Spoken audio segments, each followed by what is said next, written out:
Hi, this is John from Sharp Mountain Games, and today we're going to take a look at Atomic Punk 2160, the second printing by the Basic Expert, and we'll do it right after the intro.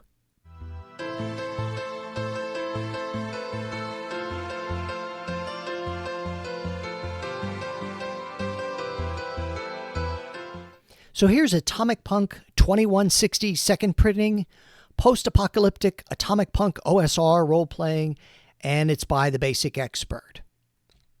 And the Basic Expert is John Torres here, who also did a lot of the artwork in here. There's some additional artwork, copyright Lewis Porter Jr. I believe this is, it says image portfolio, so I assume this is an image pack that he bought, and some of it's public domain. And so we got our table of contents. And in the introduction, he talks about what's going on with this game. So the game originally started out in the first printing or the first edition, really much more working on the BX version of Dungeons & Dragons, kind of based off that engine. And a lot of OSR stuff is based off that.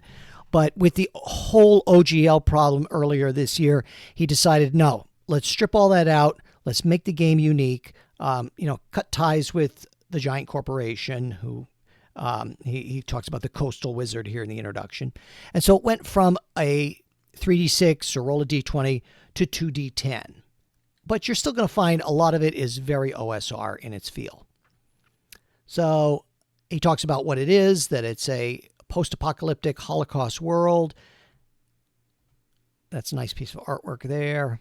And then we get into the character creation. And what I think is fun here is that the attributes, agility, which is like dexterity, toughness, which is constitution, observe, which is kind of like wisdom or intuition, but they spell out atomic. Agility, toughness, observe, might, intellect, and charisma. Like I said, I think that's fun and it really makes the game stand out. Now the modifiers you can see here are very much closer, I believe, like to original D&D or even sort of like AD&D, where you really have to have an extremely good or an extremely bad score to even get a +1 or a -1. Now, he also does give optional rules if you want to make it more like the BX plus and minuses, bonuses at the end there. And we get into backgrounds. So this is really your races. Are you human? Are you a mutant? And then you can roll on the table here, and there's 12 possible mutations. So you're not getting a ton like you might have in Gamma World or some other post-apocalyptic games, but I think a lot of it's covered. And I think also if you wanted to use this as a more straight-ahead science fiction game, you really could use some of these mutations to kind of create a race. Like the Beast Man could be your Wookiees, and the Bug Man could be, different insect races. There's a stretchy character, a little bit like the Dralosites from Star Frontiers. So there's some options here. And then you get the Revenant, and they're interesting because they're mutated humans who've been alive for a long, long time, like nearly immortal. So they might even remember the world before the nuclear war. And then there's some background skills. So everybody gets a few background skills. What did you do before you started adventuring, basically? Were you a warlord enforcer or a historian or a recovering addict or a charlatan? And you can roll. But again, on a lot of these tables, you could probably just allow your players to pick if they preferred. And the classes. And the classes you'll see are not unfamiliar. The bastard is basically the thief. Now there's a benefits table here, and maybe I'm just missing it. I'm not sure when you roll on that. I don't know if you roll on that when you level up. It may say it somewhere in here. It could have just been clear for me, but I may have missed it. The Caravaneer, they're kind of like the negotiators and merchants, but they're not a class that you wouldn't want to play. They do have some advantages, and there certainly are a possibility, and certainly that would be unique to an atomic punk kind of world, a post-apocalyptic. You have your doctor, your gunslinger, your survivalist, who's kind of like a ranger, and then they give you how many XP you need to level up. Another cool thing about the XP is you do get XP for gold, but instead of gold pieces, they use pop caps, PCs. So those are exactly what they say. Those are soda bottle caps, or pop caps if you're from the Midwest and you call it pop out there, which is fine. And I think Coca-Cola bottle caps, or his version of Coca-Cola, are kind of like the universal coinage. And then you have your Wasteland Warrior. That's kind of your Mad Max character. And your robots. Now, robots are kind of a race as class situation because they're a bit unique. And I do like that drawing there. The head reminds me of Maximilian from the Black Hole. So we get our robots. And then he talks about how you make your tests. Anybody who's played, more role-playing games, especially modern games, understands. And even older ones. You roll 2d10 and you add your whatever bonuses you have, either from your class or your background. And you're trying to beat an 11. Although that number can change, like it can go up to 16 or 20. The GM can make it harder or easier to represent harder or easier tasks. And what's also nice is if like a monster is 5 hit dice or 5th level, well, that's 11 plus 5. Your target number is 16. So it's not that hard to calculate the target numbers on the fly. And then he really spends a whole chapter here on equipment, which is something, it's a bit crunchy, but if you like that, and especially for this setting, I think it's appropriate because you're going to be spending a lot of time in the wasteland, hopefully looking for things you can use and things to protect yourself, like weapons and armor and traditional firearms. There are some options for laser weapons and sci-fi weapons, plasma weapons. And it gives you a little bit of a description here. Now, it uses a weapon versus armor attack matrix to add to your bonus. So if you're doing, let's say a club, and your opponent has armor, well, that's either going to make it easier or harder for you to damage them. So this table, and then he gives you another table on the next page for ranged weapons. What I would do is I would definitely, if you get the PDF, print these out. Or if you get the hard copy, photocopy them. Because I think as the GM, you're going to want to have this right there behind your GM screen or on the table if you don't use one with a ruler. If you have the ruler and you slide up and down, it shouldn't be too hard to quickly find these numbers and then tell the player, okay, add +3 or subtract -1 from your roll to help them do that. So as I said, it's a little bit crunchy, but it is a bit more realistic if you like that or you like that military sci-fi kind of vibe.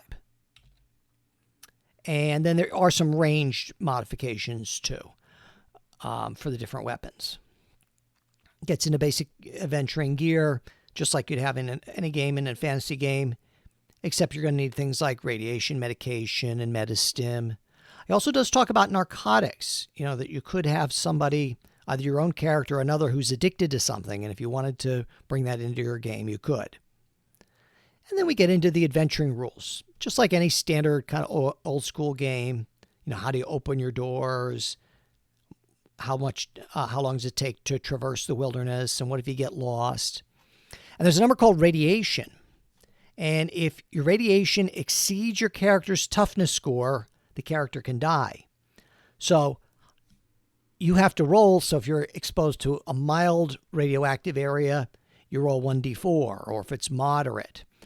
Now, you do get a toughness roll, kind of like a saving throw, to see if you can be affected by the radiation or not. So if you're a particularly tough character, you can handle more radiation than somebody else. And I believe that builds up cumulatively. I didn't see how you get rid of that. But there may be a way to do that. That may be just something that I missed. Then you have your random encounters and followers. Like a lot of old school games, they kind of expect that maybe you'll hire an NPC or two to bring along as part of the party. And then experience points. And then we get into combat.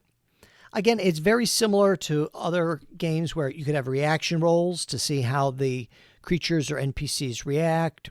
Morale checks, do they stay in the party? And he gives you some options. Side initiative, or you can do a more traditional or more modern individual initiative. And then you get into some combat actions here that you can do, like charging or evasion, multiple shots. He tries to cover the bases. And there's also the option, if you get that critical hit or critical failure, if you roll particularly bad. And crits, I believe, are 18 and up, and failures are a 1 and 2.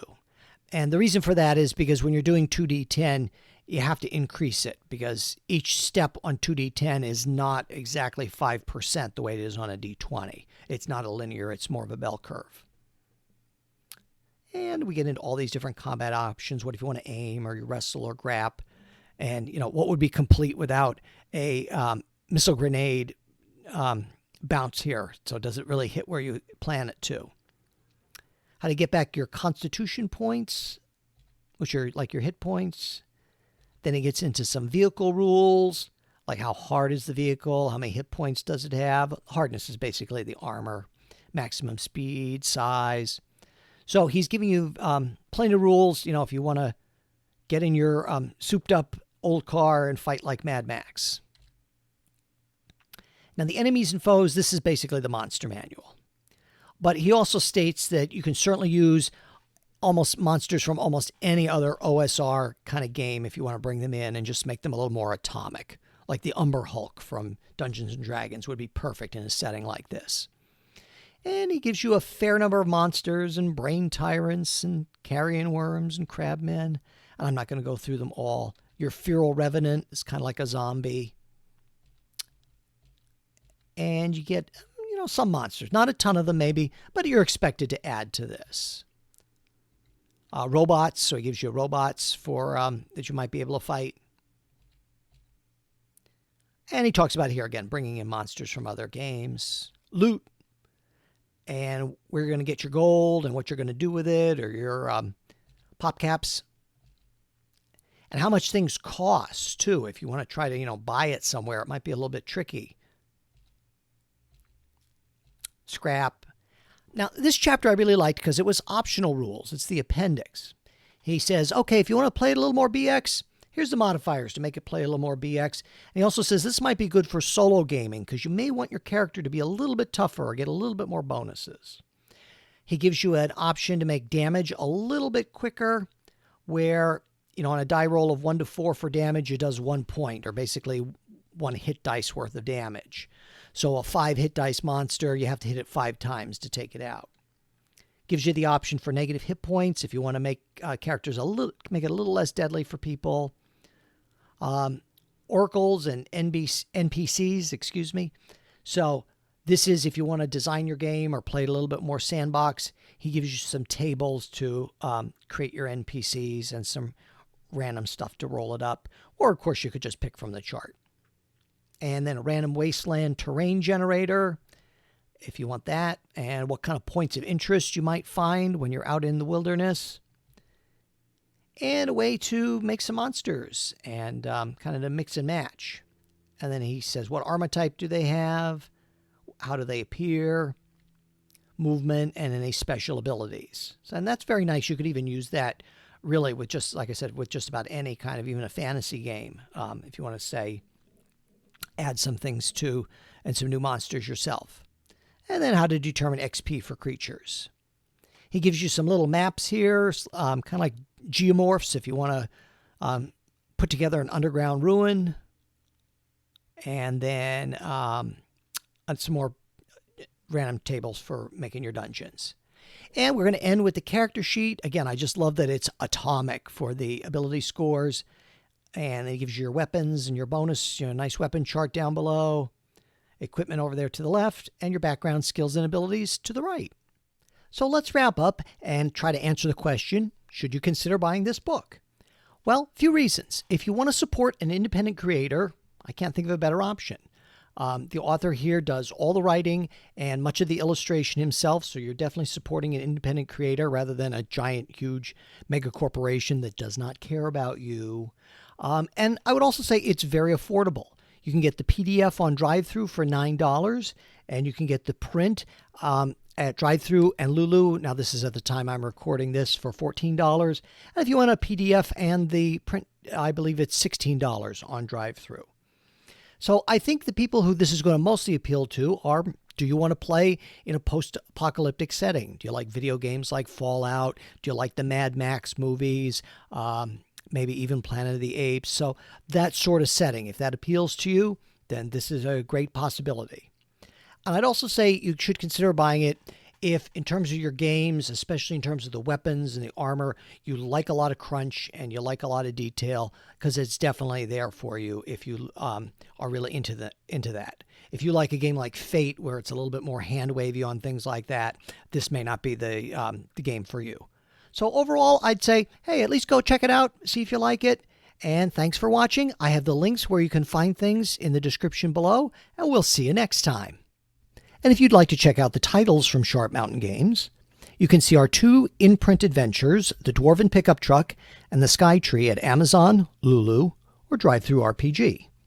You can also check out our digital titles, which include adventures, map packs, new character classes, and character cards, and they're at drivethrurpg or the Roll20 Marketplace. Wherever you like to shop, odds are that we're there. So you know what to do. If you like the video, give it a thumbs up and subscribe. All the links to our products are in the description below. And thanks, and we hope to see you again soon.